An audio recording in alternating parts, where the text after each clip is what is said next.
이 모든 충성된 일을 한 후에 아수르 왕 사네립이 유다에 들어와서 견고한 성읍들을 향하여 진을 치고 쳐서 점령하고자 한지라. 우리 일생에 한두 번 위기가 찾아옵니다. 위기가 무엇입니까? 전혀 예상하지 못하였었는데 우리의 삶을 아주 무너지게 하는 것을 위기라고 합니다. 예컨대 수십 년 동안 사업을 잘 하였는데 연쇄 부도를 맞아 회사 문을 닫는 일이 벌어집니다. 20년을 하루같이 다니던 회사, 여기서 정년을 맞을 것이라 생각했는데 어느 날 갑자기 구조조정의 대상이 되어 회사를 나가야 합니다. 하늘같이 믿었던 남편이 바람을 피운다는 청천벽력 같은 소리를 듣습니다. 눈에 넣어도 아플 것 같지 않던 자녀가 불의의 사고를 당합니다. 일생 동안 어려움을 많이 겪은 제 지인 한 사람이 있습니다. 남편이 사업에 실패하고 직장에서 해고당하였을 때는 이제 우리는 어떻게 살아야 하지라고 걱정하였다고 합니다. 그러다가 자녀의 가정에 문제가 생겨 깨어질 지경에 이르자 왜 살아야 하나 하는 질문이 생겼습니다. 또 한 사람 어떤 성도님은 사업에 실패하고 채권자에게 시달릴 때 높은 곳에 올라가서 떨어져도 하나도 아프지 않을 것 같았다라고 이야기하는 것을 들었습니다. 인생의 위기란 바로 이런 때입니다. 사회적으로 또 국가적으로도 위기가 올 때가 있습니다. 전쟁이 일어나고 혁명으로 체제가 전복되고 사회 전체가 혼란에 빠질 때가 있습니다. 작년부터 지속되는 코로나19가 바로 전 세계에 닥친 위기입니다.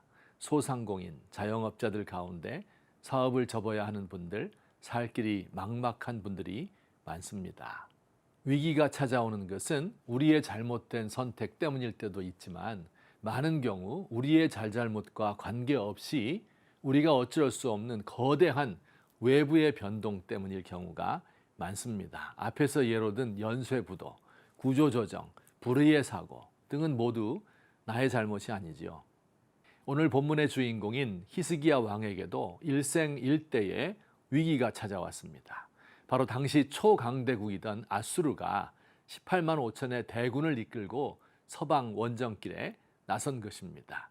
이스라엘 주변 지역의 모든 나라를 정복하고 북이스라엘마저 무너뜨리고 이제 예루살렘을 삼키려고 합니다. 이 위기는 히스기야나 백성들의 잘못 때문이 아니었습니다. 이 모든 충성된 일을 한 후에 아수르 왕 산헤립이 유다에 들어와서 견고한 성읍들을 향하여 진을 치고 쳐서 점령하고자 한지라 라고 성경이 기록하고 있습니다. 히스기야 왕이 행한 이 모든 충성된 일이란 게 무엇입니까? 하나님의 성전을 깨끗하게 하고 전국적으로 유월절을 지켰습니다. 하나님의 마음을 가진 왕이었습니다. 그러나 이 모든 충성스러운 일을 한 후 그에게 찾아온 것은 하나님의 축복이 아니라 위기였습니다. 사랑하는 성도 여러분, 우리의 신앙 상식과 맞지 않지요. 권선징악, 사필귀정, 착하고 충성된 사람은 좋은 보상을 받고 악한 일을 한 사람은 징계를 받아야 하겠지요. 정말 하나님이 세상을 다스린다면 히스기야 같은 훌륭한 왕에게는 위기가 닥치지 않아야 하겠지요. 그러나 세상은 우리가 생각한 대로 돌아가지 않습니다. 여기서 진짜 신앙이 판가름 납니다.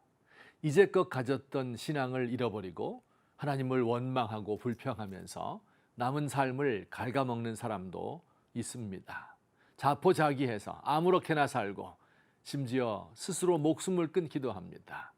혹은 각자 도생, 자기만 빠져나갈 궁리를 하고 에라 모르겠다 모든 것으로부터 도피하기도 합니다. 위기를 만났을 때 우리의 신앙이 판가름 날 때입니다. 하나님을 정말로 신뢰하고 있는지 아니면 그동안 하나님이 복 주셨기 때문에 그를 좋아했던 것인지가 판명됩니다. 어쩌면 위기의 때를 훌륭하게 넘기기 위하여 지금까지 신앙을 갈고 닦았는지 모르겠습니다. 하나님, 저의 남은 삶 동안 위기의 때를 만나지 않기를 기도합니다. 저의 모든 노력이 수포로 돌아가고 결국 벼랑 끝으로 몰리는 때가 오지 않기를 진심으로 바랍니다. 위기의 때 제 신앙을 지킬 자신이 없습니다. 제 힘과 의지는 약하오니 넘어지려 할 순간 주님의 강한 팔로 저를 붙들어 주세요.